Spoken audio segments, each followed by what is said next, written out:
I want to go over really quickly how I plan how I do my own time management, as a working parent, and then just having a lot of other obligations outside of working kids.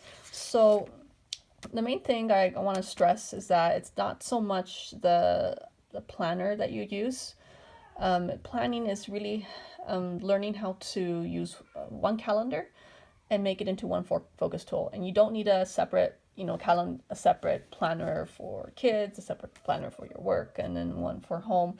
You don't need that. You really want to put everything that's going on in your life and have it into one focused and blended tool. And it's really important because there's some things, as a working parent, that are going to happen. And if you don't plan it well, it's going to be a lot of conflict. For example, if you have a big deadline, you obviously cannot take time off for that. Or if you have a kid's appointment, you really don't want to schedule those, during times where it's going to be huge impact to your work, or it's going to fall during the time where you're going to be taking time off anyway and won't be in town. So the first thing I always do, and I suggest that for any mom that's working full-time do, is they have to look at their work schedule first, look at all the deadlines that they have. So in my line of work, I work in finance, so we always have month-end close. They're always around the first 5 business days of the month, but I also like to write down like the first 10 days of the month. So that's the first thing I do. I write down all the business days of the month that fall. So like day 1, day 2, day 3, 4, 5, 6, 7. And I do that for the whole year. So you see February, March, I have all that laid out. And you can see that sometimes day 1 will fall on a Wednesday. And if you go back in February, day 1 falls on a Monday. So it kind of alternates each month, depending on the week, the day close, the month and close falls on. And those are days I really try to make sure that, okay, either I have to have Dave pick up the girls because I would be staying late, and make sure I don't schedule appointments during those crucial deadlines. So I do that. That's the first thing I do. And the second thing I do is I write down all the bank holidays. So we have, I look at the Federal Reserve's website, because in my line of work, when the Federal Reserve's closed, we really don't have that much activity going on, and it's a good time for me to plan on taking the day off from work. And also, usually, let's say like MLK Day, New Year's, obviously, today, President's Day. Which other days are going? I know there's not anything in March. Okay, like Memorial Day. As you go on, you know that generally those days are those are days that my kids are off from school too. So I just put that in, and once I get that down, I then write down the school holidays and schedule of the kids, and I do that for the whole year. You can go to your school district's website. Sorry, like the kids are like just having fun playing in the plane. But anyhow, so you put in all the days that school is closed. So like, for example, here's a short day.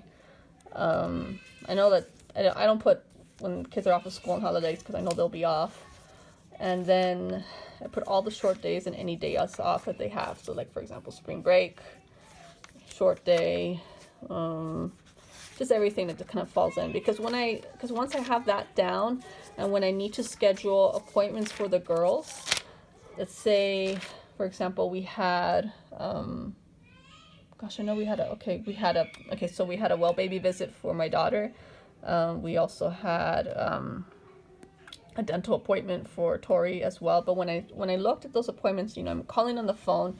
I cannot put my calendar on my phone, because I'm talking to the receptionist and she's giving me a variety of dates. Well, how about this date or that date? Okay, and I'm looking, okay, well, how about the 6th? Okay, definitely we cannot do the 6th, or but maybe we can schedule some time on the 23rd, maybe a Friday. And then if I know it's a short day, I know that I can schedule the appointment maybe like after 2 or after 4 p.m. if it's a regular day, or 8 o'clock, depending what it is. And then I remembered Vivi had she has an extra tooth, so she had to I had to schedule that in. And specialist appointments, they're a lot trickier to schedule because so many people have to see them. They have a very limited time availability. And so I was like hoping that, oh, can you do it this day? Or can you do it on a short day this day? Or something. I knew that I was going to take the time off. And like, no, this is 27th is all what we have available, but at least it was at 4 p.m. so we could do that. So we scheduled that appointment. And then from there, we had to do a follow-up appointment for the actual extraction. So we couldn't do February because they weren't available for that as soon as we could schedule it in. I was really hoping that they could have done it on spring break, but then the soonest they could do it was on the 25th. And then I'm like, okay, we'll have it scheduled on the 25th for her surgery. And then on those 2 days, I'm going to take PTO and then just, go visit my parents in St. George during spring break. And it's nice because once you have this kind of laid out, you kind of know like your schedule better in advance, and then less things slip off the cracks. So for example, like I remember my mother-in-law, she had these tickets for this to see the illusionist in town. But then she accidentally realized that she booked her plane tickets the same day as a show, and they weren't going to be home on time. So then they gave the tickets to us. So that rocked. But that's one of the things why you want to have a planner, because once you have things written down, and then as you're planning new things that just come up in your schedule, you can go look and see already if there's going to be a conflict or not, or if you're able to fit it in. And so I highly recommend that you manage to try to figure out to put everything in, your work things, things for church, kids' activities, or other events that are coming up in the month, and then any other obligations that you have, and just put it all there, and that way it's easier to kind of have a big picture of what's really going on, so that you don't mix up on your schedule or have cancellations, or at worst, you're taking work with you on vacation because you didn't plan well enough. So highly recommend doing this.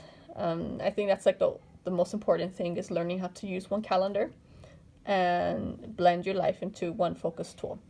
So just give that a try. Let me know your thoughts, and then I can answer any more questions from there. All right.